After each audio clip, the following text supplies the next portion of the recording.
हमारे देश में होगा। देश के नौजवानों को बहुत रोजगार मिलेंगे और विश्व बाजार में भारत का स्टील एक अपनी जगह भी बनाएगा।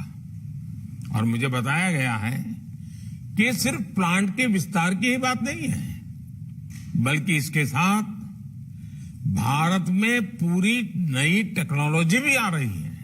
ये नई टेक्नोलॉजी इलेक्ट्रिक व्हीकल के क्षेत्र में, ऑटोमोबाइल के क्षेत्र में, अन्य मैन्युफैक्चरिंग क्षेत्र में बहुत मदद करने वाली है। मुझे विश्वास है कि Arcelor Mittal Nippon steel India, उनका ये प्रोजेक्ट मेक इन इंडिया के विजन के लिए मील का पत्थर साबित होगा।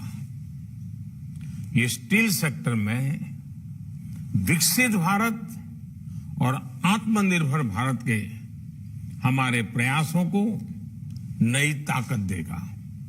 साथियों, आज दुनिया हमारी तरफ बहुत उम्मीद से देख रही है। भारत दुनिया का बड़ा मैन्युफैक्चरिंग हब बनने की दिशा में तेजी से आगे बढ़ रहा है और सरकार इस सेक्टर के विकास के लिए आवश्यक पॉलिसी एनवायरनमेंट बनाने में तत्परता से जुटी है। मैं गुजरात सरकार को भी बधाई देता हूं कि भूपेंद्र भाई पटेल के नेतृत्व में जो नई इंडस्ट्रियल पॉलिसी आई है, वो भी गुजरात को मैन्युफैक्चरिंग हब बनाने की दिशा में बहुत ही दूरदृष्टि वाली वो पॉलिसी है। पिछले 8 वर्षों में सभी के प्रयासों की वजह से भारतीय स्टील इंडस्ट्री दुनिया की दूसरी सबसे बड़ी स्टील उत्पादक इंडस्ट्री बन गई है। इस इंडस्ट्री में विकास की अपार संभावनाएं हैं। सरकार की पीएलआई स्कीम से इससे विस्तार के नए रास्ते तैयार हुए हैं। आत्मनिर्भर भारत अभियान को मजबूती मिली है। इससे हमने हाई ग्रेड स्टील के उत्पादन बढ़ाने और आयात पर निर्भरता कम करने में दक्षता हासिल की है। इस हाई ग्रेड स्टील का इस्तेमाल क्रिटिकल और स्ट्रेटेजिक एप्लीकेशन में भी बढ़ गया है। आपके सामने आईएनएस विक्रांत का उदाहरण है। पहले हम एयरक्राफ्ट कैरियर में इस्तेमाल होने वाली स्टील के लिए दूसरे देशों पर निर्भर थे। देश की सुरक्षा को मजबूत बनाने के लिए हमें दूसरे देशों की मंजूरी की दरकार होती थी। ये स्थिति ठीक नहीं थी।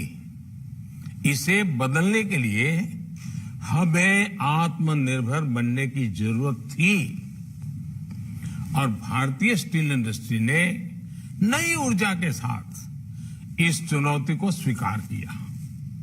इसके बाद डीआरडीओ के वैज्ञानिकों ने एयरक्राफ्ट कैरियर में इस्तेमाल होने वाले खास स्टील को विकसित किया। भारतीय कंपनियों ने हजारों मीट्रिक टन स्टील को प्रोड्यूस किया और आईएनएस विक्रांत पूरी तरह से स्वदेशी सामर्थ्य और तकनीक से तैयार हो गया।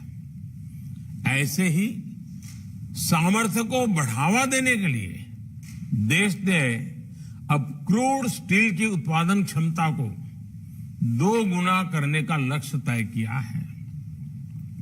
अभी हम 154 मिलियन टन क्रूड स्टील का उत्पादन करते हैं। हमारा लक्ष्य है कि अगले 9-10 साल में हम बढ़कर के 300 मिलियन टन उत्पादन की क्षमता हासिल कर लें। साथियों, जब हम विकास के विजन के साथ आगे बढ़ रहे हैं तो कुछ चुनौतियों का भी ध्यान रखना होगा।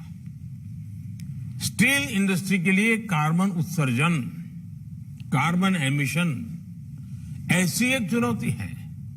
इसलिए एक तरफ तो हम क्रूड स्टील के उत्पादन की क्षमता का विस्तार कर रहे हैं, तो दूसरी तरफ एनवायरमेंट फ्रेंडली टेक्नोलॉजीज के इस्तेमाल को बढ़ावा भी दे रहे हैं। आज भारत ऐसी प्रोडक्शन टेक्नोलॉजीज विकसित करने पर बल दे रहा है जो न सिर्फ कार्बन का उत्सर्जन कम करे, बल्कि कार्बन को कैप्चर कर उसका दोबारा इस्तेमाल भी करे।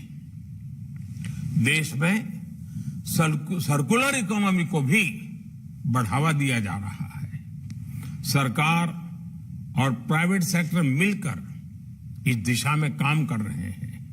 मुझे खुशी है कि एएमएनएस इंडिया ग्रुप का हजीरा प्रोजेक्ट भी ग्रीन टेक्नोलॉजी के इस्तेमाल पर बहुत बल दे रहा है।